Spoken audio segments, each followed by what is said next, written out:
दोस्तों, मेरे चैनल को जरूर सब्सक्राइब करें। आपका बहुत बहुत धन्यवाद। एक समय की बात है, लक्ष्मीपुर के जंगल में बहुत से पशु पक्षी रहा करते थे। उसके बीच रंगीला नाम का एक बड़ा ही नेक हिरण भी रहता था। वह बहुत ही मेहनती, मिलनसार और परोपकारी था। वह अपने मन, कर्म और वचन से सबका ख्याल रखता था। किसी का स्वास्थ्य खराब होने पर वह हालचाल लेने के साथ साथ उसके उपचार की भी व्यवस्था करता था।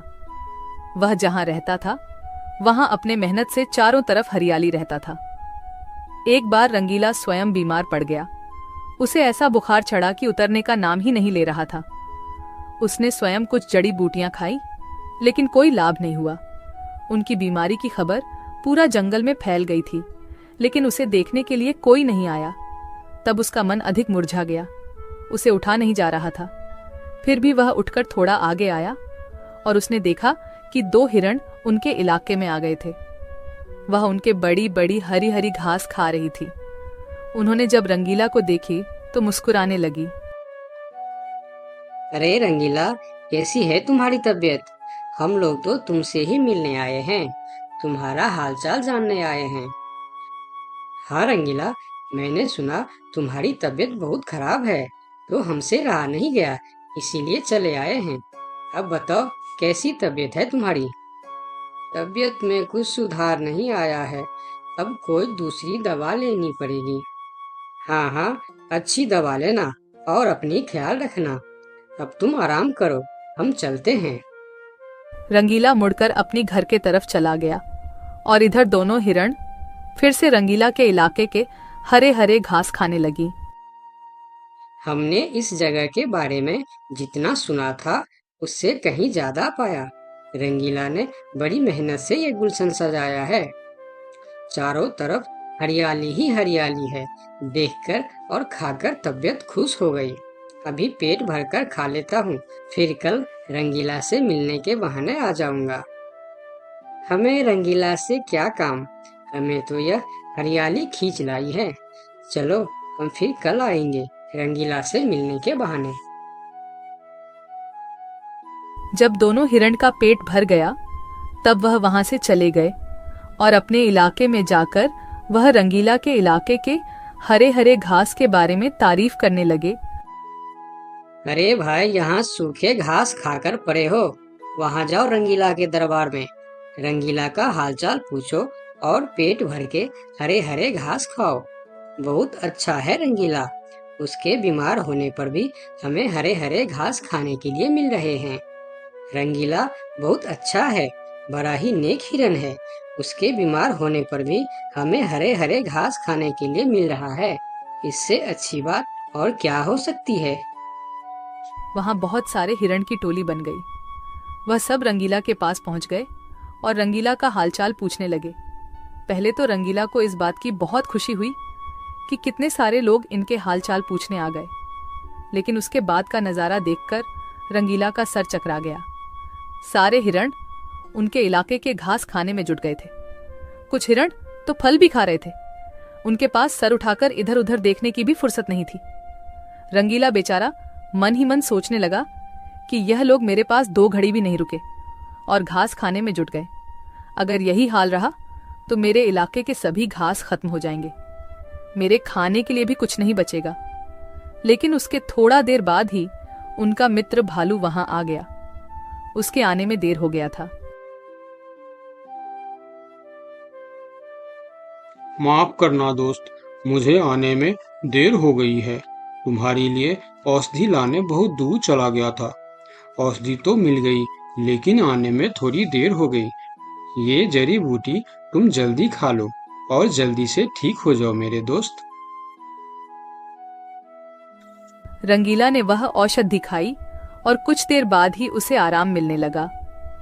उसका दोस्त भालू उनके साथ ही रुका रहा और 2 दिन के बाद रंगीला का तबीयत ठीक हो गई। लेकिन उनके खाने के लिए न कोई घास बचा था, न कोई फल बची थी। उनकी सारी मेहनत पर पानी फिर गया था। वह बहुत उदास हो गया। दोस्त रंगीला, मैं जानता हूँ ये मतलब का संसार है। ज्यादातर यहाँ सब दोस्ती दिखावा का ही करते हैं। सब अपने फायदे की सोचता है। तुम चिंता मत करो, हम दोनों मिलकर यहाँ फिर से अपना गुलशन सजाएंगे, एक नई दुनिया बनाएंगे। इस कहानी से हमें यह सीख मिलती है कि मन में कपट रखने वाला मित्र शत्रु से भी ज्यादा खतरनाक होता है। दोस्तों, मेरे चैनल को जरूर सब्सक्राइब करें। आपका बहुत बहुत धन्यवाद। सरयू नदी के पास एक बहुत बड़ा जंगल था। उस जंगल में काफी सारी जानवर रहते थे जो प्यास लगने पर नदी में आकर पानी पीते थे। नदी के दूसरे किनारे पर एक और छोटा सा जंगल था जहां बहुत कम जानवर थी। एक दिन बड़ी जंगल का छोटा खरगोश सरयू नदी के पास आकर पानी पी रहा होता है। तभी नदी के दूसरी ओर खड़ा एक बाघ उसे देख रहा होता है। यह खरगोश आज मेरा भोजन बन सकता है। वैसे भी मेरे जंगल में अब शिकार करने लायक जानवर बचा भी नहीं है। क्यों न मैं नदी के उस पार वाले जंगल में जाकर शिकार करूं। और वैसे भी वह जंगल बहुत बड़ा है और वहां का शेर भी मूर्ख और शाकाहारी है। पता नहीं ऐसे शेर मर क्यों नहीं जाते। बाघ खरगोश को देखकर शिकार करने की सोचता है और शिकार करने की लालच में नदी के दूसरी ओर चला जाता है। अपनी ओर बाघ को आता देख खरगोश वहां से भागने लगता है, पर तभी बाघ उसे आवाज देकर रोक लेता है। अरे खरगोश, मुझे देखकर कहाँ भाग रहे हो? तसल्ली से पानी पी लो भाई। मैं तो बस तुमसे बात करने आ रहा था। क्या तुम सच बोल रहे हो? हाँ, मुझे तुम्हारे जंगल का शेर सिंह के बारे में बात करना है। मैंने सुना है कि वह तुम्हारा बहुत चिंता करता रहता है। खरगोश समझ चुका था कि बाघ उसे अपनी बातों में फुसलाने की कोशिश कर रहा है। इसीलिए खरगोश उसकी बातों का कोई जवाब नहीं देता और तुरंत वहां से भागने लगता है। परंतु खरगोश बाघ से तेज नहीं भाग पाता और बाघ उसका शिकार कर लेता है। यहाँ के जानवर बड़ी आसानी से शिकार हो जाते हैं, तो क्यों न मैं इसी जंगल में रहकर आसानी से शिकार किया करूं। बाघ अभी इसी जंगल में रहकर ही शिकार करता रहता है। इस तरह से जंगल में जानवर कम होने लगते हैं। एक दिन अरे लोमड़ी, मैंने सुना है कि तुम अपनी सहेली से मिलने के लिए दूसरे जंगल में जा रही हो। हाँ, लेकिन तुम्हें मेरी इतनी चिंता क्यों हो रही है? देखो लोमड़ी, तुमने सांप के अंडे के साथ जो हरकत की थी, जिसके लिए तुम्हें शेर सिंह ने सजा दी थी, इसके लिए तुम जंगल से भाग नहीं सकती। लेकिन मैं भाग नहीं रही हूँ। मैं तो अपनी सहेली से मिलने उस जंगल में जा रही हूँ। पर मुझे शक है कि तुम मौके देखकर भाग भी सकती हो, इसीलिए मैं तुम पर नजर रख रहा हूँ। देखो भैया, मैं शेर सिंह की हुक्म का पालन कर रही हूँ, लेकिन तुम अपना ड्यूटी ढंग से नहीं कर रहे हो। क्यों? तुमको क्यों लग रहा है कि मैं अपनी ड्यूटी ढंग से नहीं कर रहा हूँ? दरअसल इस वक्त तुम्हें जंगल में हमारी जानवर पर ध्यान रखनी चाहिए, क्योंकि हमारी जंगल की जानवर कम हो रहे हैं। सुना है जंगल में कोई शिकारी घुस आया है जो हमारे जानवरों का शिकार कर रहा है। लोमड़ी, तू चालाक है, ये मैं जानता हूँ, लेकिन मैं भी इतना बेवकूफ नहीं हूँ, ये तू जान ले। मैं तेरे बातों में नहीं आने वाला। याद रखना, अगर आज तुम मेरे बातों पर यकीन नहीं करोगे तो तुम भी किसी दिन कोई शिकारी जानवर का शिकार बन जाओगे। चाहे जो भी हो जाए, मैं तुम्हें यहाँ से जाने नहीं दूंगा। देखो, मेरा जाना बहुत जरूरी है। मैं 2-3 दिन में वापस आ जाऊंगी। मुझे जाने दो। ठीक है, मैं तुम्हें जाने दूंगा, लेकिन मेरा एक शर्त है। शर्त? कैसी शर्त? यही कि तुम्हें उस जंगल के थाने में जाकर रोज हाजिरी देनी होगी। मुझे मंजूर है। लोमड़ी को पता था कि जंगल से जानवर कम हो रहे हैं, इसीलिए वह हाथी की शर्त मानकर वहां से चली जाती है। वहीं दूसरी ओर हाथी जंगल की निगरानी करने लगता है। तब दिखता है कि जंगल से कुछ खरगोश गायब है। इस चिंता में कई खरगोश आपस में बात भी कर रहे होते। देखो भाइयों, हमें सावधान रहना होगा, क्योंकि जंगल से खरगोश गायब हो रहे हैं। हाँ, लेकिन इस बात का फरियाद हमें शेर सिंह को करनी चाहिए। तभी खरगोश की बात सुनकर हाथी उनके पास आता है। क्या हुआ है भाई? तुम सब आपस में क्या मीटिंग कर रहे हो? मुझे भी बताओ। हाथी भैया, तुम शेर सिंह के सेनापति हो, क्या तुम हमारी फरियाद राजा तक पहुंचा सकते हो? अरे भाई, तुम्हारी रक्षा करना ही मेरा ड्यूटी है। बताओ, तुम्हारी क्या शिकायत है? हाथी भैया, कुछ दिन से हमारे कई साथी गायब हो गए हैं। अगर तुम्हें अपनी जंगल की फिक्र है तो हमारी साथी खरगोश को ढूंढ के लेके आइए। क्या तुम्हें किसी पे शक है? हम सिर्फ इतना जानते हैं कि जो खरगोश गायब हुए हैं वह सब पानी पीने के लिए नदी के पास गए थे और तब से वापस नहीं आए हैं। और वह लोग गायब कितने दिन से हो रहे हैं? पिछले कई दिन से एक एक करके खरगोश गायब हो रहे हैं हाथी भैया। खरगोश की बात सुनकर अब हाथी को भी लोमड़ी की बात पर यकीन हो जाता है। लोमड़ी भी यही कह रही थी कि जंगल में कोई शिकारी आया है। हाथी वहाँ सोच ही रहा होता है कि तभी वहाँ 2 बकरी आती है। हे भगवान, अब क्या होगा? कौन बचाएगा हमें? अरे बकरियां, क्या हुआ है तुम्हें? क्यों रो रही हो? हाथी भैया, अच्छा ही हुआ जो आप हमें यहीं मिल गए। हम शेर सिंह के पास शिकायत करने जा रही थी। तुम भी शिकायत करना चाहती हो? हाँ, आखिर तुम लोगों का क्या तकलीफ है? हाथी भैया, कुछ दिन पहले कुछ खरगोश जंगल से गायब हुए थे और अब बकरियां भी गायब हो रहे हैं। लगता है कोई शिकारी हमारे जंगल में घुस आया। पूरा जंगल इसी बात से परेशान था कि आखिर उनका शिकार कर कौन रहा है। अब वह सभी मीटिंग के लिए शेर सिंह के पास जाते हैं और सारी बातें शेर सिंह को बताते हैं, जिस पर शेर सिंह अपनी जंगल की जानवरों से कहता है, आप सब फिक्र मत करो, मैं बहुत जल्द पता लगा लूंगा कि यह काम किसका है और कौन हमारे जंगल का जानवरों का शिकार कर रहा है। तो अब हम क्या करेंगे शेर सिंह? आप लोगों से हमारी यह विनती है कि आप लोग जंगल से बाहर नहीं जाएंगे। जिसको भी पानी पीना है वह इसी जंगल का तालाब का पानी पिएगा। महाराज, आपका ये हुक्म हमें कब तक पालन करना होगा? एक बार बस मैं उस शिकारी को पकड़ लूं, उसके बाद आप लोग जंगल से बाहर जाकर भी पानी पी सकते हो। सभी जानवर शेर सिंह की बात मान जाता है और जंगल से बाहर जाना बंद कर देती है। 2 दिन बीत जाती है और जंगल से कोई भी जानवर गायब नहीं होता। उधर शिकार नहीं मिलने पर अब बाघ परेशान हो जाता है, क्योंकि 2 दिन से उसने कोई शिकार नहीं किया था।